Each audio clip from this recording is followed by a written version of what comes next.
Yes, this is my disclaimer, guys. Any artist that I say, just infer that I love their entire albums. I've missed a lot of songs, and I'll probably change the list next week, so don't attack me, please. Hey Teen Vogue, this is Conan Gray, and this is the playlist of my life. My first song is Ribs by Lorde. This dream isn't feeling sweet, we're reeling through the midnight streets, and I've never felt more alone. Feels so scary getting old. This song changed my life forever. This album changed my life forever. I think there's just something about this song, the way that it kind of captures this fear and apprehension, but also excitement of growing up. I think also this song showcases all the things that I love about Lorde. The music is so succinct, and everything she says is very, very personal yet very effective. And I could go on about her forever and ever and ever, and nobody wants to hear that except for me. It feels so scary getting old. I think the lyricism of Ribs in particular is so interesting because it's very, very repetitive. She just repeats kind of over and over, like, it feels so scary getting old, it feels so scary getting old. And that's how it feels, you know? You're like, oh God, it's horrifying getting older. And then you just keep getting older. It's like, it just never stops. Also, Lorde does this thing that I think, like, really, I find so special. She kind of like stacks these vocals.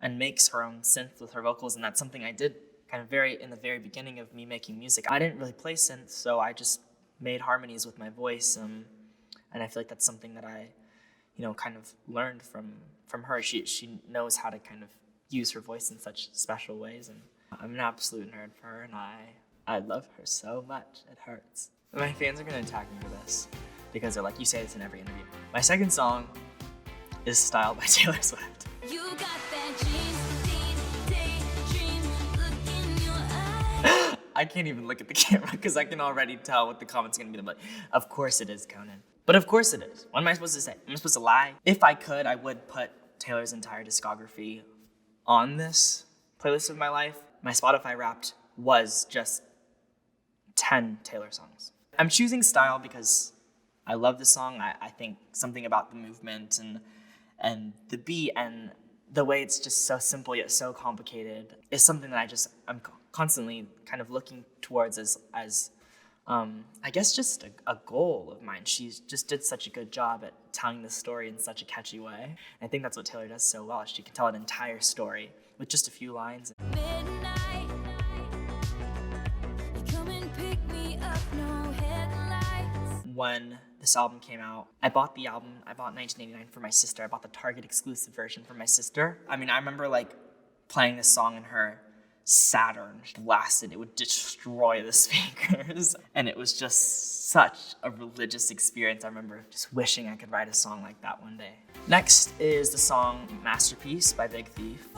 Friends, old mothers, dogs, and brothers. I'm a huge Big Thief fan. All of their music and all of Adrian Lenker's kind of solo music as well. I'm just constantly so impressed by the songwriting and by how they're able to tell this very, very, very descriptive emotion with such almost kind of gross words at times. This place smells like piss and beer. Can you get me out? And you're like, yeah, it does smell like piss and beer. Get me out of here. But also that song really reminds me so much of Texas and of my hometown and of my best friend Ashley. It starts with like, years, days, makes no difference to me, babe. You look exactly the same to me. Years, days, makes no difference to me, babe. That's how I feel about my best friend. So much has changed since we became friends in the 7th grade, but she still looks exactly the same to me, and I still look exactly the same to her, and there's just so much beauty in that song. Like, thinking about it makes me want to cry. Next is Daydreamer by Adele. Daydreamer, sitting on the sea. This song was the song that actually made me start songwriting.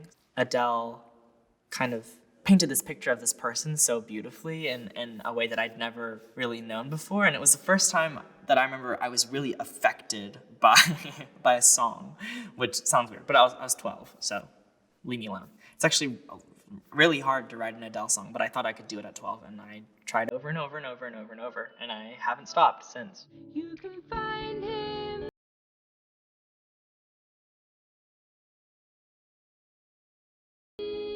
The melodies and the way that she can carry an emotion with like the texture of her voice is just so great, and I love her. I'd heard, I think from some interview or something, that Adele had been discovered on MySpace, and MySpace wasn't really a thing when I was like kind of from a different generation, so I was like, oh, maybe I can write music, maybe someone will hear it or something, but it seemed really far-fetched, but it actually did end up happening somehow. I don't know how. I'm very skeptical. My next song is Doses and Mimosas by Cherub.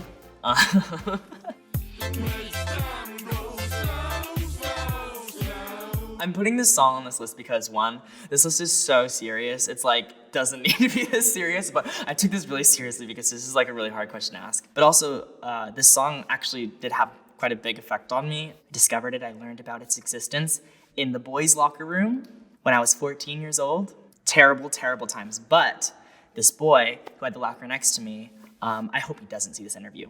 He was foul. He actually had great taste in music and would always play the music in the locker room. And I remember someone had turned off all the lights in the locker room and there was no window, so we couldn't see anything. And I was like hobbling, I was like trying to find a way to not be pantsed, because that was what would happen in the locker rooms. Like, not okay. Not okay. But I was like climbing on top of a locker trying to like hide so that no one would pants me. And Doses and Mimosas was playing.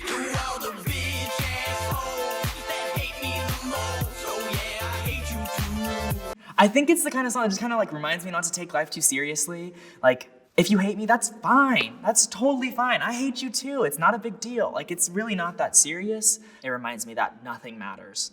Nothing matters, ever. And you're just gonna burn into nothingness in the universe eventually. You can try so hard to matter. You don't. Yeah. Next is Fake Plastic Trees by Radiohead.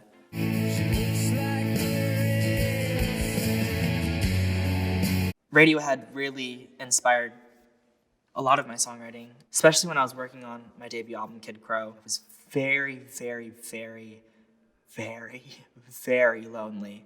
I was deeply, deeply lonely, like the loneliest I'd ever felt in my life. I'd started touring and I'd never toured before. I wasn't in school anymore, so I'd like go on tour for like 4 months, then come back, and I would have no friends at all. I had 0 friends, because everyone else in college has a life. You know, they gotta go to college parties, they gotta go to class. When you leave for tour for 4 months, no one cares. So I would listen to Radiohead on repeat and walk around on campus like I was in a movie scene.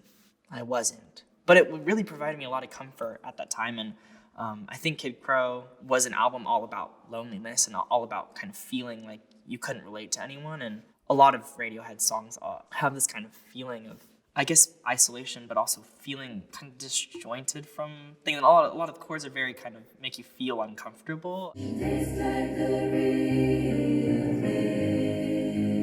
Next up is a song called Slow Burn by Kacey Musgraves. I'm alright with a slow burn. This song is kind of my comfort song. It's the song I listen to when life is moving way too fast. I am really, really, really, really, really, really, really hard on myself. I make like a single mistake and I'm like, how dare you? You suck. You're worthless. And this song is just kind of about like letting yourself take things slow. Ever since I was little, I've always felt like I have to just move like 10 million miles an hour and be the most successful person on earth by the time I'm 14. And life's not like that. This song's kind of just like, it's fine. Life can be a slow burn, everything's fine. Born in a hurry, always late, haven't been early since 88.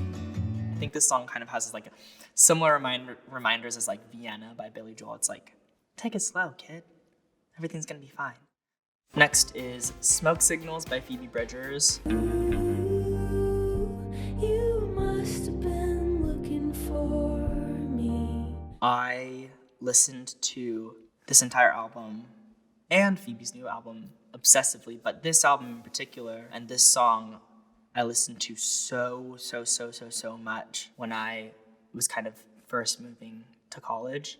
I was so scared of everything. So I listened to a lot of the same music over and over. I'm kind of that way anyways with music. If I like a song, I'll just listen to it for years and kind of just listen to the same 10 songs over and over. This is definitely a big comfort song. I think there's something really special about how Phoebe kind of writes in this very, very descriptive, personal way, but also a lot of time the metaphors have a bit of comedy in them at times too, which I really like. There's a lyric that's basically says I didn't know you then, and I'll never understand why it feels like I did. And I feel that way so much about people when it comes to people that I've loved or my friends even. I'll look at them and it's hard for me to even believe that there was a time when they weren't in my life. One of your eyes is always half shut. Something happened when you were a kid. I think all those little personal details are what make songs special to me. Next is Drew Barrymore by SZA.